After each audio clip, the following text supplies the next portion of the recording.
Sinibingelele babukeli bentsese TV1 nabalandeli nje beyinhlelo zonke ze-TV yakhe maphambili Tell Your Story. Igama lami nguNkosi Sibongo ngokwamngadi. Babukeli bentsese TV1 if ungo-subscribe siyacela kakhulu. Subscriber kwi-channel ke uzenze ke shareholder yayo ke le nkampani abaphambili insese TV1 akucost data akucost lutho upressa nje leya bell upressa nje lo subscribe ube lo button elibovu libe grey then mase upress ibell then ke wena ke usuyisubscribe ukuthi ke masifaka ivideo kube umuntu oqala oyitholayo kwembukelo insese TV1. Namhlanje ngiphumile nje ngihambile nje kakhulu ngivashela insizwa la engihleli nayo ezozazisa kodwa ke izoba anonymous ngesimo sokuthi kuneyo daba ezenalo noma kunesixwayiso ezenaso kakhulukazi kubantu abathi bona babantu bedlozi babantu bethonga babantu abasebenza kakhulu ngento yesintu. So namhlanje njengoba ngisho ukuthi ngikuphi kodwa ngisendaweni nje ethe uqhela kakhulu kunala ngijoloba khona mfowethu ngizokunikeza nje ithuba ungazisho igama ngikunikeza nje ithuba lokuthi ubingelele umbukeli wensese TV1. Sanibona babukeli. Mina ngingu anonymous igama lami. La ngize ngokuthi ngicela ukuthi ngizomxwayisa uhambe engike ngaba nalo. Lolu hambo lolu angilifiseli umunye umuntu. Okay, mfowethu singongeni kakhulu ohambeni lakho osulithathile. Uma ungasazisa nje ukuthi wena uqobo lakho umuntu okanjani obephila kanjani ungokulithatha uhambo mase ke sobe sesingena ekutheni uhambo lakho laqala kanjani. Mina bekade ngumuntu nje oyiphilelayo ophila nje impilo le ejwayelekile. Mase kwaba khona ukuthi ke sekufika leso sikhathi sohambo lokuthi kumele ukuthi ngithathe uhambo. Okay. Masingatshela umbukeli wensese TV1 uhambo lakho uhambo lani mhlambe indlela mhlambe uya somewhere noma i-journey oyithathile baba. I-journey yami mina engiyithathile angazi noma bekumele ukuthi ngithwase noma ngenze igobongo. Okay, so it was a spiritual journey. Yeah, the spiritual journey. Okay, uthola kanjani ukuthi udinga ukuthi uwenze one of the two? Ngangilele ngaba nephupho lokuthi kumele ukuthi ngiye emzini thizeni. Yes. Ngasuka la ngatshela nabo umndeni ngaphambi kokuthi ngisuke bathi bomndeni ngingahamba ngiye khona kulowo muzi loyo. Ngaya khona kulowo muzi loyo mase sengifika kulowo muzi ngafike ngazosho ukuthi mina bekade ngizokwenza ini. Basho nabo ukuthi mina kumele ukuthi ngithwase. Okay, kusho ugobela. Okay, kusho ugobela wathi mina kumele ukuthi ngithwase. Mase sengihamba ngithi ngiyenza izinto zokuthwasa ngiyathola ukuthi negobongo nalo kumele ukuthi ngilihle. Manje inkinga ke i1 la ebekade ngikhona mfoka baba. Akuhle neze. Ubukuphi nendawo? Mina ngisho indawo uthi ubukuphi nendawo ugobela lokuphi? Indawo ingalamuya kaNtembe muzoshona ngakomhlaba yalingana ungenela ngakoMozambique. So shuthu lapha koManguza kanje. koManguza kanje. Yes. Yeah, ngisho kanjalo ukuthi bekade ngikoManguza endaweni nje esihlane nje iyihlanyanyana ngoba kuwamakhaya. Ngize ngahamba ngasufika khona ke ngisuka nje la eThekwini ezansi la kwelika Banana. Okay, imake mawufika khona wake waba nawo vele izinto ezikhomba izimpawu zokuthi wena fanele uyothwasa or into nje ukukhombisa ukuthi spiritual?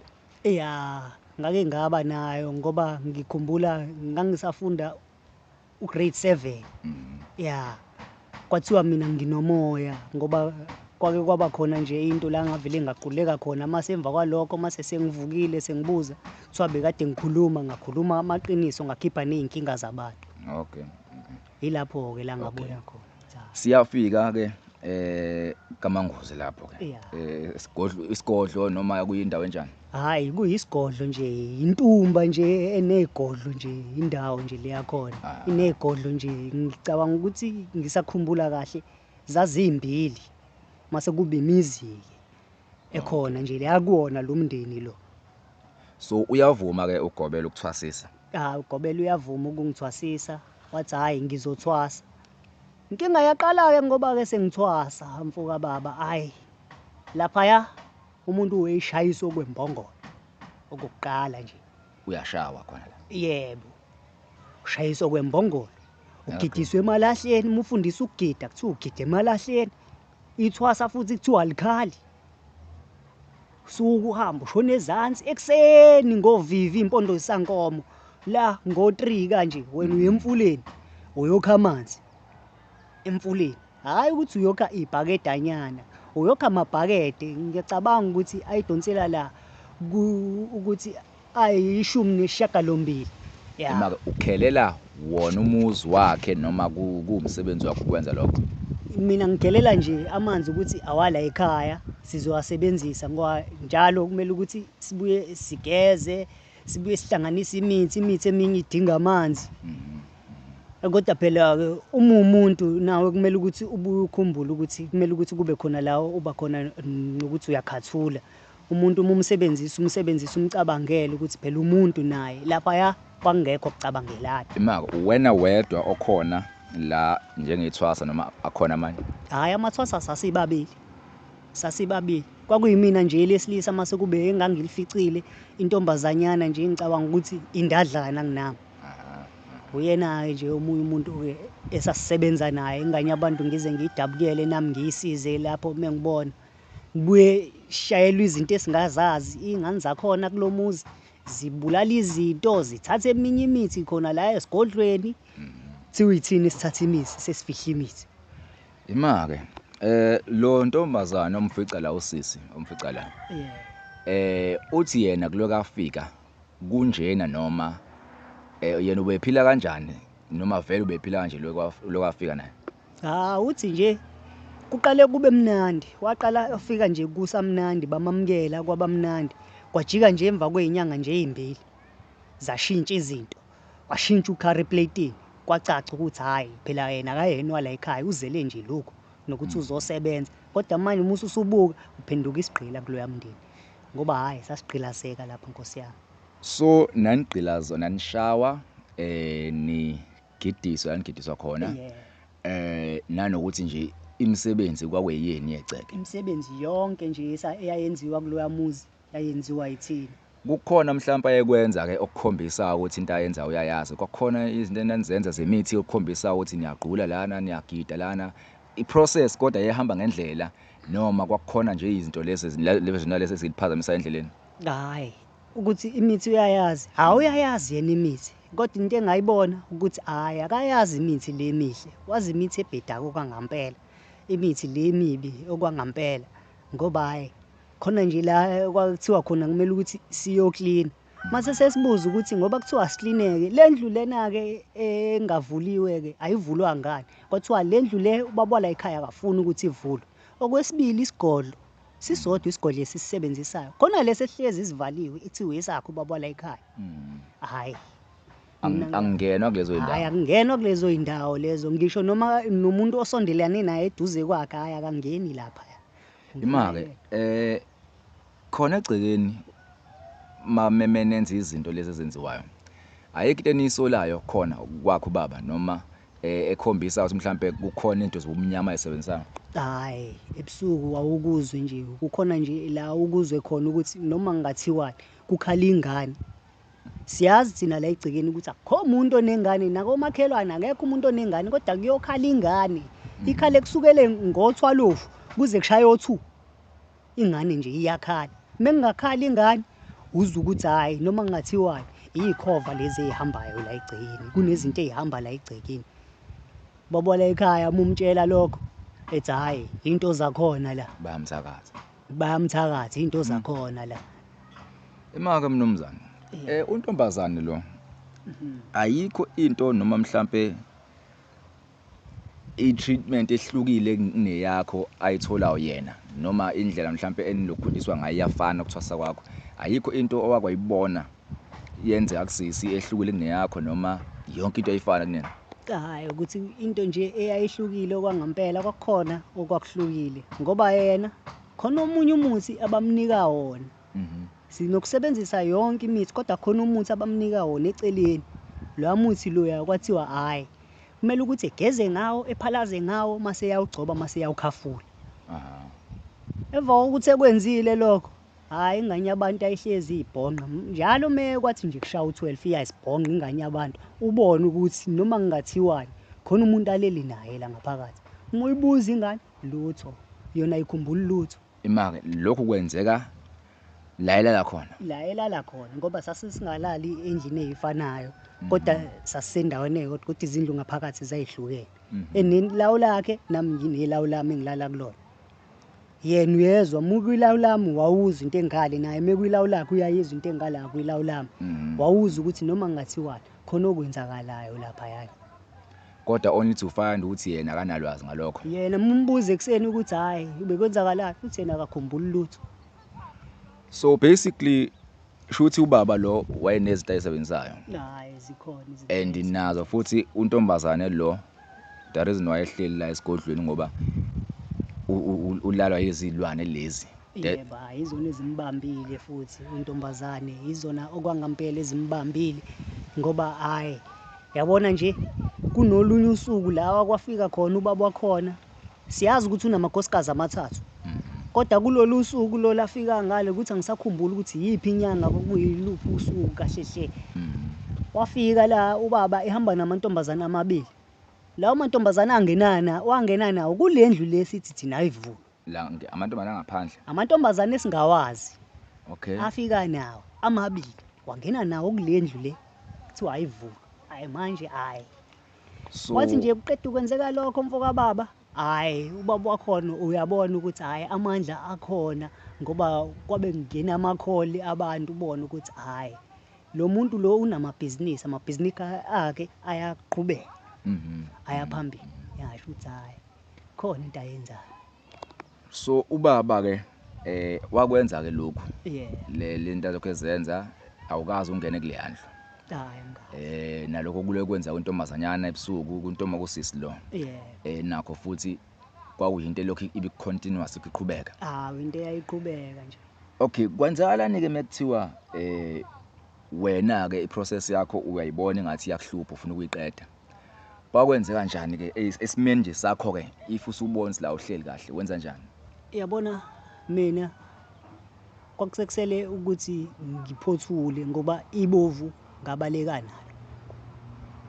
Okay so la uhamba ukubaleka la Ukushiqiniso yebo. Okay sofika lapho yebo. Process yakho wawusuyiqeda wena? Ngangisengiyiqeda mina iprocess. Okay then ke wenza njani ekugcineni uthi ukwazi uphuma lapha umndeni wakho awutshela ngale nkinga obhena lapha? Umndeni ke inkinga nje esasiba nayo kumndeni ukuthi njalo mengithi ngifuna ukufonela umndeni amafoni ethu vela ayethathu sasesazi lokho ukuthi amafoni ethu ayathathu ukwazi ukuthi umuyicela bekunike kodwa kwathi kusukela nje emva kwalezo insuku lezi zokuthi intombazane ngizwe ikade kukhona izinto ekade zenzeka kuyona babe sebenqaba namafoni ngithi ngifonela umndeni ngifuna ukutshela ukuthi ke izinto seziyalunga manje sengimele ukuthi belungiselele ukuthi sengizobuya ekhaya hayi kunqatshwe nefoni kwaze kwadingeka ukuthi ke ngibone nami ukuthi hayi phela ngumuntu nami nginekhaya nami akwenzeke okwenzakalayo nami ngifuna ukuya ekhaya manje ngeke ngisayimela lento le ngabona ukuthi hayi angenze kube nami indoda imaka ndoda ngoba usuku usemanguzo nje ubaleka kanjani ke esigodlweni lesi?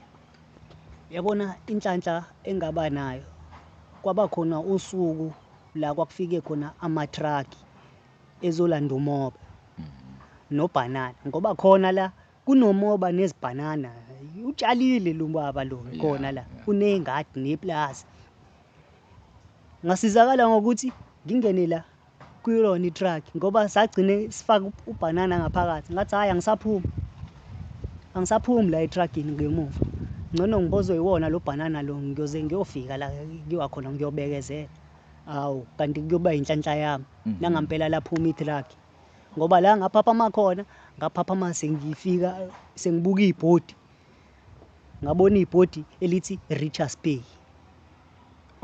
Susebay. Yebo ngabona ibhodi selithi Richards Bay ngajabula ukuthi ngaphunyuka mina kodwa manje into engisaye ehleli nje kumina ilokhu yakwaleya ntombazane eyasala. Uyasalayo la. Hayi leya ngane eyasala hayi Nkosi yami.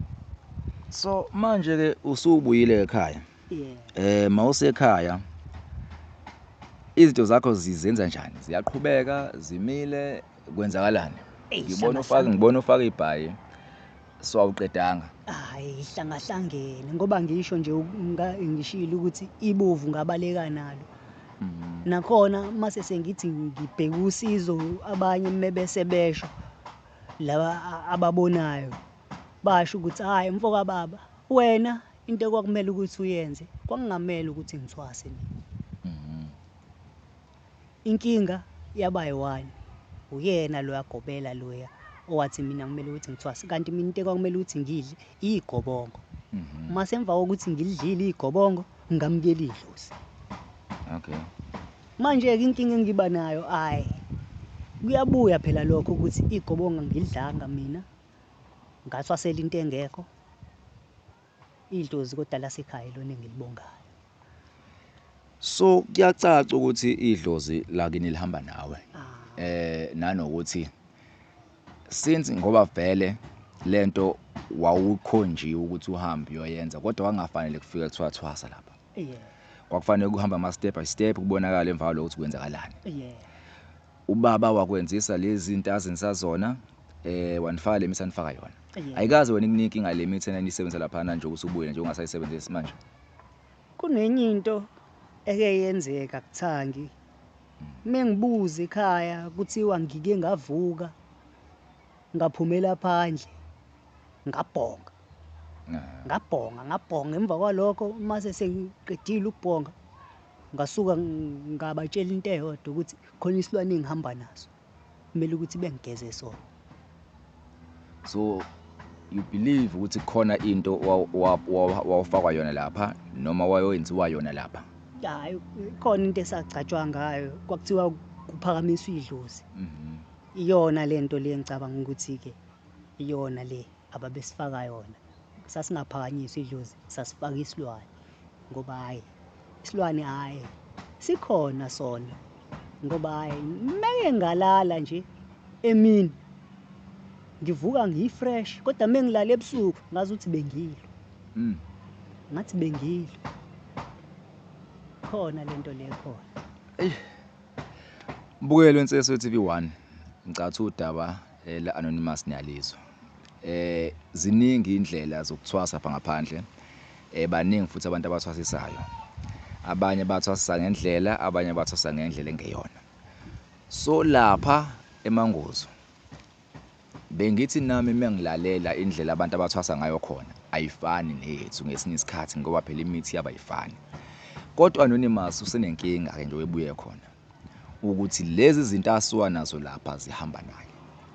Uma ungatshela umbukeli njengamanje ukuthi yini ofisa akusize ngayo yena noma umuntu obukayo yini angakusiza ngayo noma yiphi usizo olufunayo kwinseso TV1 since sinabo odokotela esibashutha sinseso TV1. Mina into engicela nje usizo ngayo yinye nje 4 ukuthi ngithola umuntu ozokwazi ukuthi ngikhiphe lezi zilwane lezi ngoba hayi ziyangihlupha. And ngiyabona ukuthi futhi ihlupha nomndeni futhi ngoba hayi mengaba khona ekhaya kuphela usuku kungaxatshanwanga kuphuma igazi. And isixwayiso engisixwayisayo ngathi ukuthi mekuthiwa hamba uthwasa wena ugijime uthi hayi kuthiwa ngizothwasa ujaha ukuthwasa qala ufune khona uzothola usizo ufune ukuthi njengoba kuthiwa iyothwasela ini.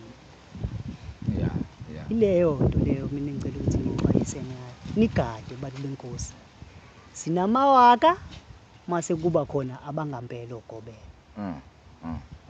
Kuthi ke ngendlela yakhona ke ngala eThekwini kuthiwa kunoshaya mase kuba khona ke onqo. Singadlali bona abantu ngoba sisazodlala ukufa abantu benkosi. Mbukeli wenseso TV1 ngicatha isixwayiso nasizwa. Umfowethu la udinga umuntu ozokwazi umqhubekela into zakhe. Qale phansi makuthiwa uqala phansi enze konke kufanele akwenze ukuze na impilo yakhe ibuyele esimeni. nomuntu umkhiphela ke imithi le bayisebenzisa. So ngicabanga before nje uqala iprocess yokuthi ubuyele ekutheni uwenza whatever uzoyenza, fanele uqala ugeze, udlulise emanzini, udle impande ezithize ukwazi ukukhipha lokhu okubonakho before uyiswe ke ekutheni usiyoqala izinsebenzo zakho zokuthi manje udla igobongo emva lo mase kuyabonala from there kwenziwani. So Mbulenso we-TV1 ngiyacela kodokotela esibashuthayo bakhona abasebenza kanzima abayenzayo lento le yokuthwasisa futhi ke abakwazi ukukhipha izilwane. Siyacela uma uyibuka le video sithinte kuyinombolo sesiyibhala escreenini ukwazi ukusicela inombolo za-anonymous ekwazi ukuthinta sibonisana ukuthi ke similungisa kanjani indaba yakhe. Mfowethu liyashona ilanga, amazwi akho nje okuvala uma unawo ungasitshela yona emva lokho siyivale baba. Hayi, mina ngibongile mina usizo mina leli ngilitholile lana ku-TV1. Ngiyabonga Nkosi yami, ngibonga kwangampela, ngathi futhi ningaqhubeka nibasiza abanye abantu. Ngiphela lapho. Bukeli until ivideo elandelayo. Siyabonga.